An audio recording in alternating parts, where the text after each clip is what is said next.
오늘 말씀은 좀 진부할 수 있는 그런 질문으로 시작하고 싶은데 여러분 예수를 잘 믿는다는 게 뭘까요? 예수를 잘 믿는다. 우리가 예수를 잘 믿는다. 그런 얘기 종종 쓰잖아요. 저 사람 참 예수 잘 믿는 사람이야.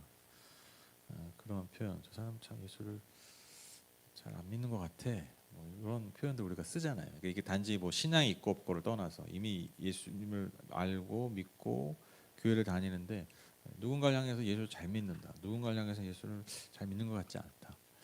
이게 어떤 의미가 있을까요? 그러니까 우리가 신앙생활을 잘한다. 우리가 신앙생활을 잘한다. 우리가 교회 생활을 잘한다. 교회를 잘 다닌다. 같은 비슷한 의미겠는데. 그럼 그게 뭘까요? 그럼 교회를 잘 다니는 게 정말 뭐 예배 빠짐없이 나가고 뭐 행사 잘 참여하고 이런 것이 우리가 예수를 잘 믿고 교회를 잘 다닌다는 의미의 전부일까? 그것이 정말 가장 중요한 것일까? 물론 참 중요하죠. 그러나 과연 정말 그러한 것들이 우리가 예수를 잘 믿는다는 것의 핵심일까? 저는 오늘 이 이야기를 통해서 오늘 읽으신 본문 내용을 통해서 우리가 정말 예수를 잘 믿는다는 게 무엇인지 그 아주 중요한 핵심을 저는 오늘 이 말씀을 통해서 깨달을 수 있다고 믿습니다. 오늘 본문을 잠깐 설명해드리면 여러분 예수님께서 회당에 들어가세요. 그러니까 회당은 유대인들의 교회라고 생각하시면 됩니다. 유대인들의 교회 같은 데 가셔서 이제 당시 일반적인 유대인처럼 말 그대로 예배를 드리러 가신 거예요. 그런데 거기 어떤 사람이 있었냐면 손이 오그라든 사람, 그러니까 손에 어떤 장애가 있는 사람이 온 거예요. 근데 그 당시 예수님을 대적했던 바리새인들이 그 상황을 주목하여 보는 거예요. 왜냐하면 예수님이 안식일에 병을 고치시는가 안 고치시는가 눈을 실눈을 뜨면서 또 누군가는 부릅뜨면서 그렇게 지켜보는 거예요. 왜냐? 당시 사람들에게 율법 어떤 인식들이 뭐냐면 안식일에 뭔가 병자를 고치는 행위, 그러니까 뭐 예를 들면 약을 처방하거나 뭔가 의사도 있을 거 아니에요. 그런 행위도 안식일을 범하는 것으로 여겼어요. 여러분 당시에 안식일을 범한다는 건요 굉장히 큰 죄예요. 그러니까 어떻게 보면 그 공동체에서 축출당할 수도 있는, 그러니까 그 어떤 사회 내에서 축출당할 수 있는 굉장히 큰 어떤 두려운 죄죠. 그래서 예수님을 늘 대적하고 예수님께 뭐라도 꼬투리 잡아서 예수님을 끌어내리려고 했던 바리새인들이 지금 이 상황을 이용하려고 하는 거예요. 그래서 예수님이 과연 안식일에 병자를 고치시는가? 그렇게 지금 눈을 부릅뜨고 보고 있는 것이죠. 그런데 바로 그러한 사람들의 의도를 예수님 다 아셨는데 몰래 고치신 게 아니라 아주 의미심장하게 어떻게 하시냐면 그 손이 오그라든 사람들을 많은 사람들 앞에서 일어나라고 하세요. 그 가운데 서라고 하십니다. 그러니까 숨기지 않고 오히려 다 분명하게 볼 수 있도록 그렇게 그 병자를 세우십니다. 그리고 나서 예수님이 아주 위험 있는 그러면서도 바리새인들의 완악함을 드러내는 말씀을 던지시죠. 4절 보시면 그리고 예수께서 그들에게 말씀하셨다. 안식일에 선한 일을 하는 것이 옳으냐 악한 일을 하는 것이 옳으냐 목숨을 구하는 것이 옳으냐 죽이는 것이 옳으냐 그들은 잠잠하였다. 여러분 안식이라는 단어 딱 들으시면 어떤 느낌이세요? 그렇죠? 쉼. 여러분 쉼이라는 게 어때요? 진짜 격렬하게 쉬고 싶잖아요, 우리가. 그렇죠? 우리는 아무것도 안 하고 싶잖아요.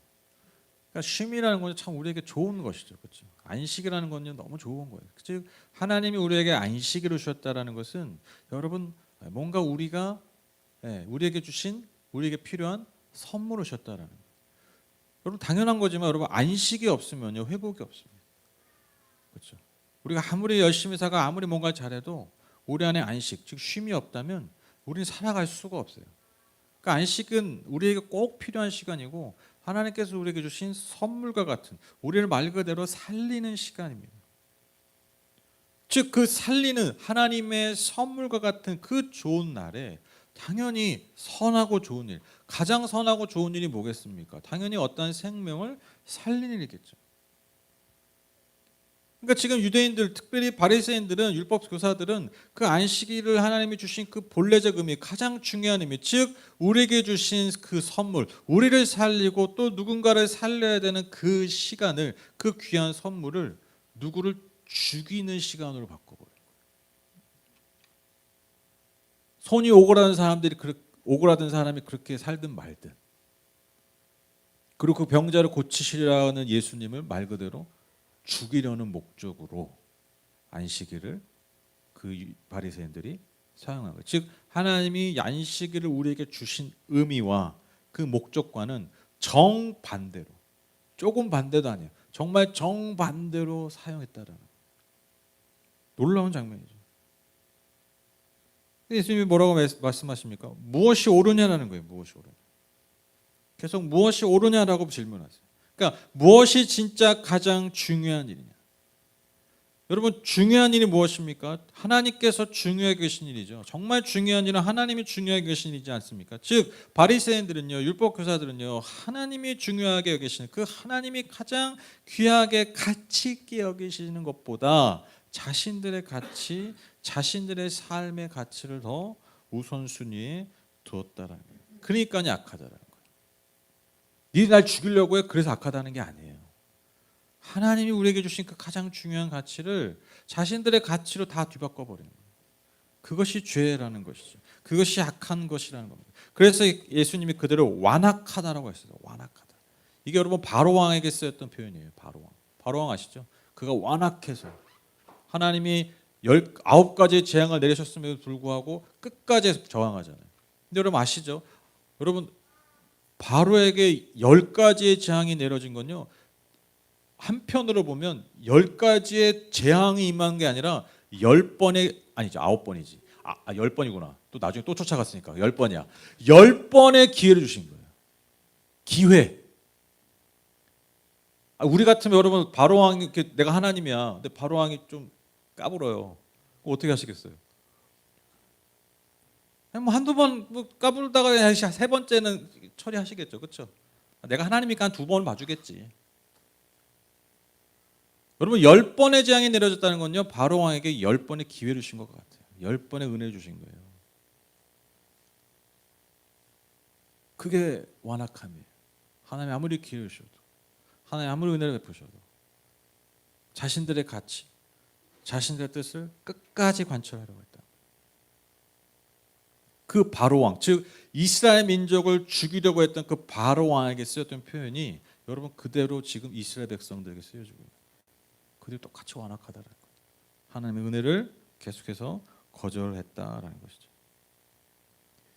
여러분 이게 단지 바리새인들만의 문제가 아니라 당시 유대 종교 지도자들 문제만이 아니라 여러분 우리도 이러한 오류에, 이러한 잘못에 빠질 수 있습니다. 이러한 완악함이 우리 안에 있을 수 있어요.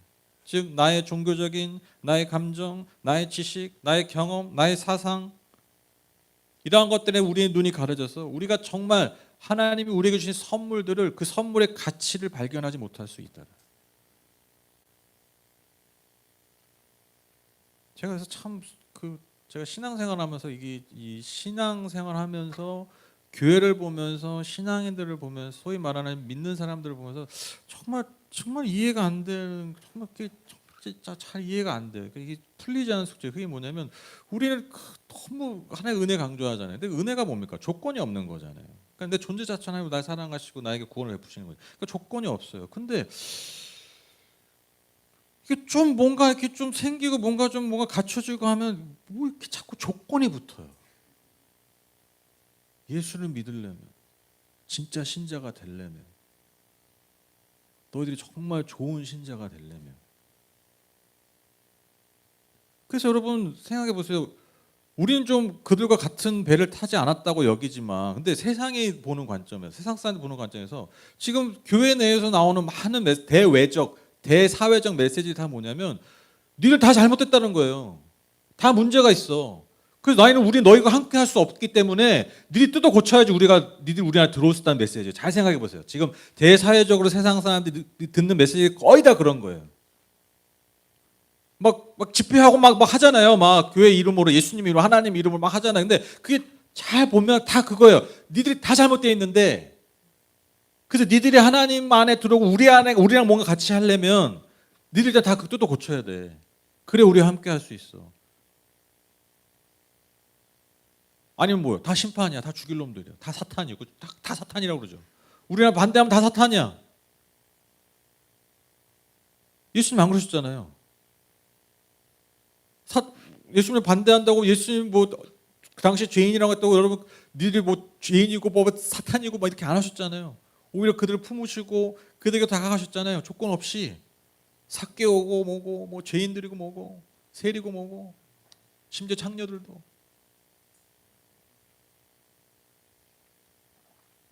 근데 여러분 우리가 물론 이제 그런 사람들과 좀 다른 결이 있지만, 근데 여러분 잘 생각하면 우리도 약간 그런 게 있을 것 같아요. 없나? 불편해. 우리랑 안 맞는 사람들이 오면 불편한 거예요. 알게 모르는 우리의 조건이 되는 거예요. 사람을 살릴 수가 없는 거예요. 이게 참 풀리지 않은 숙제입니다. 여러분 우리가 주님께 구원받은 게 여러분 우리의 조건 때문입니까? 우리가 항상 주님께 마음에 드십니까? 여러분 늘 여기 계신 분들 하나님 마음에 항상 드세요? 하나님 우리와 늘 함께 하신다고 하는데 사실 우리가 함께 할 수 없는 때가 많잖아요. 우리가 진짜 함께 할 수 없을 만한 존재의 때가 훨씬 많잖아요. 그렇죠? 도저히 얘랑 같이 할 수가 없다. 그럴 때가 많잖아요. 우리가. 그럼에도 우리와 함께 하시고 우리를 품어주시고 우리를 안아주시고 우리를 도와주시고 우리를 이끌어주시는 게 하나님의 은혜 아니겠습니까? 우리가 믿는 하나님이 그런데 왜 우리는 그렇게 하지 못할까? 이게 참 우리의 풀리지 않은 숙제입니다. 풀리지 않은 숙제인지 풀고 싶지 않은 숙제인지 잘 모르겠습니다. 우리가 이런 은혜를 받은 사람들입니다. 예수를 믿는 사람들은 다시 말씀드립니다. 예수를 믿는 사람들은 바로 이러한 은혜를 받은 사람들입니다. 나를 구원하시기 위해서, 나를 살리기 위해서, 눈이 뻔히 보이는 것도 안 보인다고 하시고, 귀에 뻔히 들리는 것도 들리지 않는다고 하시고, 우리를 그저 품으시는 그 마음으로 십자가에 달리셔서 우리를 구원하시는, 이게 하나님의 마음, 이게 영원하신 우리를 향한 하나님의 마음, 우리에게 안식을 주고자 하시는 하나님의 변치 않는 마음이라는 것이죠. 그래서 여러분 오늘 말씀의 메시지는요, 단지 예수님을 통해서 야 안식 그 별거 중요한 거 아니야, 이 얘기가 하는 게 아니에요. 야 종교적 행위 별로 중요한 거 아니야, 이 얘기가 핵심이 아니에요. 여러분 당연히 안식을 지키고 그 안식일을 거룩하게 지키는 거 너무나 중요합니다. 그러나 여러분 하나님을 믿는다는 것, 즉 우리가 예수를 잘 믿는다는 것이 그저 어떤 특정한 종교적 행위를 잘 준수하는 것에 머물러 있지 않다라는 거예요. 너무너무 중요한 얘기입니다, 여러분. 우리가 예수를 잘 믿는다는 것은 우리가 가진 어느 일정의 폼이 있잖아요. 형식이 있잖아요. 그것을 완벽하게 지킨다고 해서 우리가 예수를 잘 믿는다는 게 아니에요. 오늘 이 말씀을 통해서 특히 안식일에 병자를 고치신 이 이야기를 통해서 여러분 우리에게 주시는 아주 중요한 메시지가 뭐냐면, 여러분 우리가 예수를 잘 믿는다는 것은 이게 핵심이에요. 우리가 살고 우리가 살려야 된다는 거예요. 그게 예수를 잘 믿는 겁니다. 여러분 먼저 내가 살아야 됩니다. 내가 살아나는 여러분 안식, 그 예배를 드리셔야 돼요. 제가 얼마 전에 인터넷 보다가 아주 재밌는 내용을 봤어요. 그게 뭐냐면 어떤 연구 결과인데 뭐 하버드나 뭐 여러 군데에서 이 연구를 많이 했더라고요. 그게 뭐냐면 지루함의 효능이. 지루함의 효능. 지루함. 여러분 지루함은 약간 우리 현대사에서 거의 악이잖아요. 그렇죠? 거의 악이에요. TV를 켜거나 뭘 봐도 재미가 없는 순간 이건 악한 존재가 되잖아요. 그렇죠? 그러니까 우리는 지루함을 못 참아요. 그런데 이 지루함의 효능이 있다라는 거예요. 그게 뭐냐면 여러분 특히 요즘 왜 이게 주목받냐면 현대인들이 이 스마트폰이나 이런 미디어 때문에 끊임없이 자극받잖아요. 쉴 틈 없이 자극을 받잖아요. 그러니까 여러분 우리나라 횡단보도 이렇게 바닥에 파란 생겼잖아요. 그거 왜 생긴 줄 아시죠? 다들 핸드폰 바닥만 보고 있어가지고 신호를 안 보는 거야. 그러다 사고가 나거든요, 진짜. 왜냐면 하다가 중간에 갑자기 가거나 막 이러다 보면 차가 뭐 갑자기 들어오기가 위험하니까 그거 다 까는 거예요. 하도 이거만 한 2, 3분을 1, 2분을 못 기다려 가지고 다 정류장 다 저도 신호 걸리면 저도 뭐 옛날에 그냥 이렇게 뭐 바깥에 보거나 뭐 아무 생각 없이 하고 이러는데 정차하는 순간 핸드폰을 이렇게 꺼내서 보더라고요. 저만 그런 거 아니죠? 그렇죠. 그러니까 잠시도 뭔가 우리가 이 자극을 받는 것을 멈추지 않는 거예요.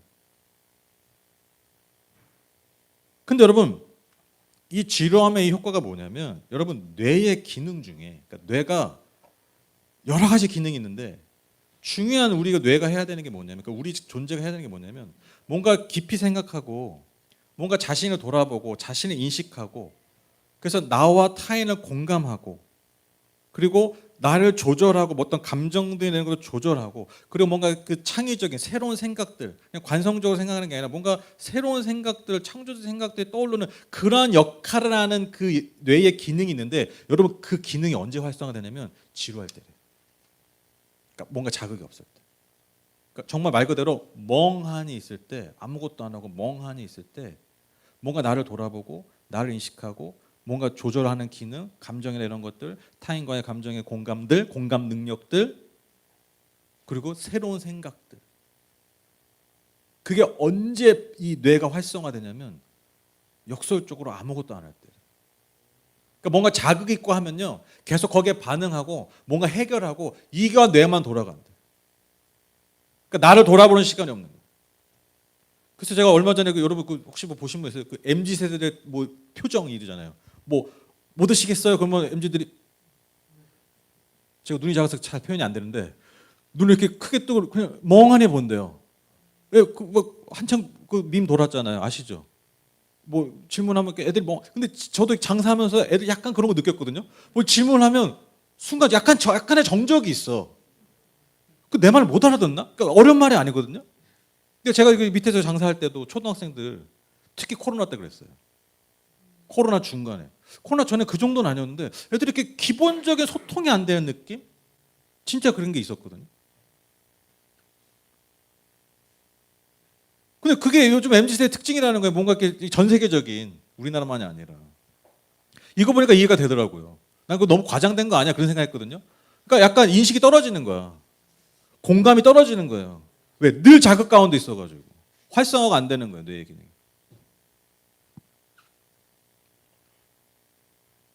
그러니까 잠깐의 기다림도 못 참고 스마트폰을 계속 보니까 24시간 살면서 자기 전까지 계속 뭔가 자극에 노출되니까요.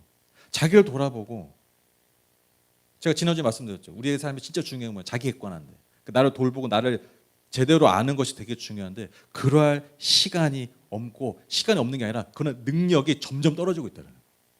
그러니까 능력이 떨어지고 있는 거예요. 그러니까 삶의 의미, 진정한 의미와 삶의 진짜 중요한 것들을 생각해보고 고찰해보는 그러한 시간들만 없어진 것뿐만 아니라 그런 능력 자체가 떨어지고 있다.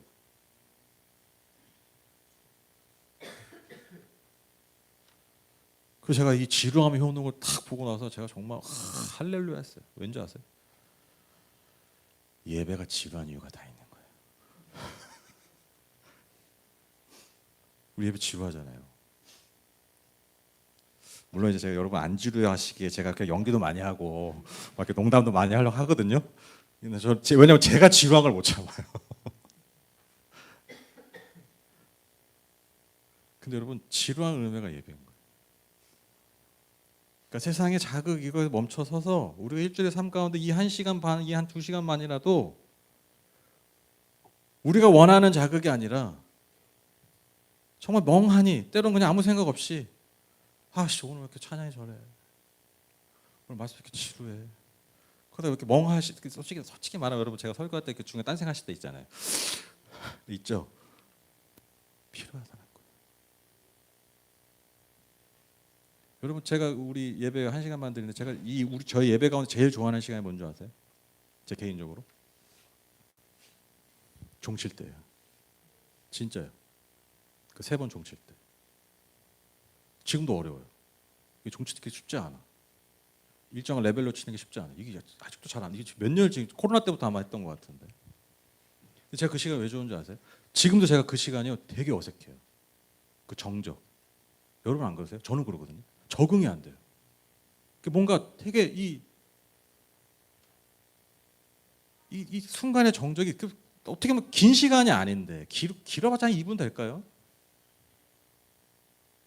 근데 제가 왜 그 시간을 좋아하냐면요. 그 어색함 때문이에요. 그 적응 안 되는 그 감정 때문이에요. 왜냐면 그 짧은 시간이 종 3번 치는 그 정적의 시간이 침묵의 시간이 뭔가 정말 이 세상을 거스른 것 같아요. 이 말 의미를 아시죠? 온갖 소리, 온갖 자극, 온갖 뭐 내가 맞네, 네가 맞네, 막 이렇게 사는 이 세상에서 그 정말 이 정적, 이 어색한 이 시간 제가 왜 예배 때 제일 좋으냐면 뭔가 되게 그 짧은 시간 정말 가치 있게 거든요. 그게 뭐냐면 정말 그 시간만큼 뭔가 정말 내가 물리적으로 뭐든지 내 영혼이 진짜 이 세상 거스르는 느낌이 들어요. 이 세상의 물결을 거스르는 느낌이 든다.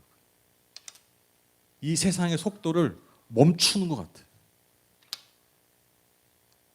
그래서 예전에 이거 너무 어색해서 이거 뺄까 하다가 아니야, 이 시간의 본질은 이 어색함이라는 거야. 이 약간의 불편함, 이 지루함. 근데 그게 우리 삶의 진짜 중요한 의미라는 거야. 그래서 결심했어요. 여러분 이제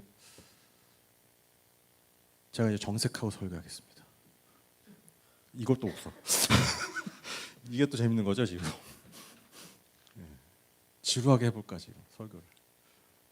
계속 딴 생각나게.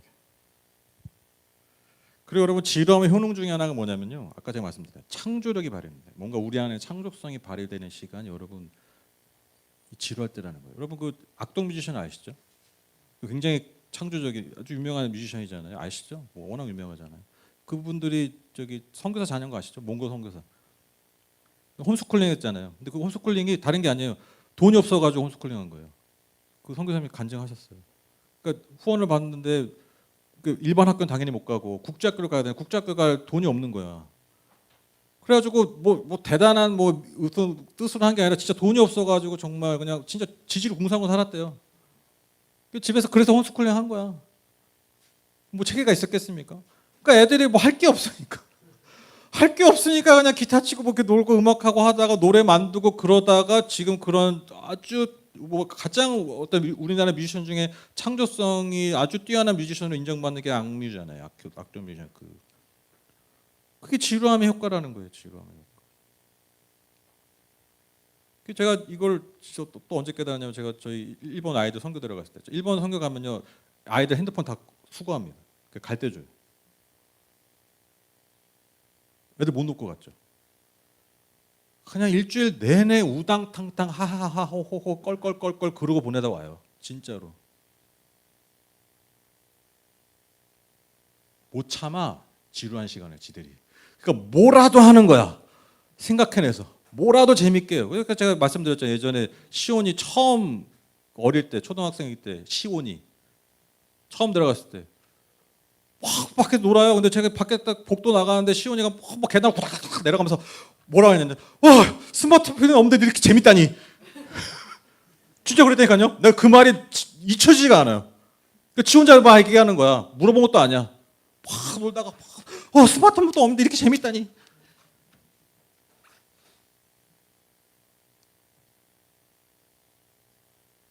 그러니까 이 창조성이 왜 중요하냐면 여러분 우리가 관성대로 살지 않는다는 거예요.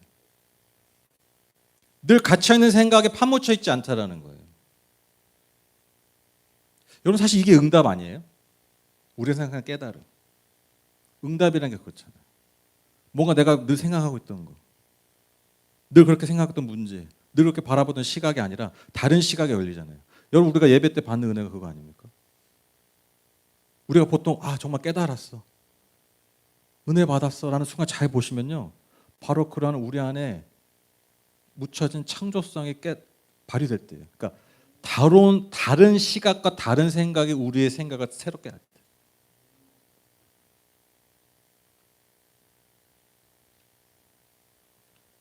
그래서 우리에게 안식이 필요합니다.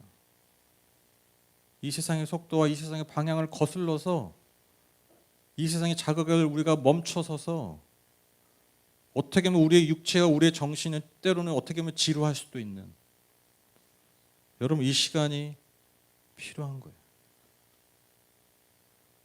여러분 그래서 예배는 중요합니다. 다시 말씀드립니다. 종교적 행위이기 때문에 중요한 게 아니에요. 안식일의 절차이기 때문에 중요한 게 아닙니다. 하나님 이 시간을 통해서 지루해봐라 좀, 고생 좀 해봐라가 아니라 이 짧은 시간이지만, 우리 인생에서 짧을 수 있지만 이 시간을 통해서 우리를 살리고 새롭게 하길 원하신다. 그래서 여러분, 제가 말씀드렸잖아요. 예수를 잘 믿는 게 뭐냐면요, 먼저 나를 살려야 돼요. 내가 잘 살아야 돼요. 내가 잘 살아나야 돼요. 그게 예배에 필요한 것입니다. 그래서 여러분, 예배에 마음을 쏟으세요. 예배를 위해서 여러분 기도해 주세요. 예배를 말 그대로 예배답게 드려보세요. 다른 목적이 아닙니다. 우리가 뭐 얼마나 잘한다고 하나님 만족하시겠습니까? 진짜 잘 생각해 보세요. 우리가 뭘 어떻게 한다고 하나님 되게 만족시켜 드리겠습니까? 그 창조주 하나님을. 뭐 기깔나게 찬양한다고, 기깔나게 악기를 연주한다고, 기도를 와 오늘 방언이 잘 털리네 막 이런다고 여러분 하나님이 그 기도를 기뻐하시고 뭐 그러십니까? 오늘 혀가 잘 돌아가네. 이게 외국어인가? 그런다고 뭐 하나님 기뻐, 무슨 의미가 있겠어요? 그러니까 그런 것들을 통해서, 그 찬양을 통해서, 그 기도를 통해서 내가 여러분 회복되고 살아나고 내가 깨닫는다면, 여러분 그게 하나님의 진짜 기쁨 아닐까요? 맨날 못 알아들었는데, 맨날 자기를 죽이고 있었는데 예배를 통해서 나를 살리는 거예요. 그게 하나님의 진짜 기쁨이 되는 거예요. 예배를 그렇게 드리시라는 거예요.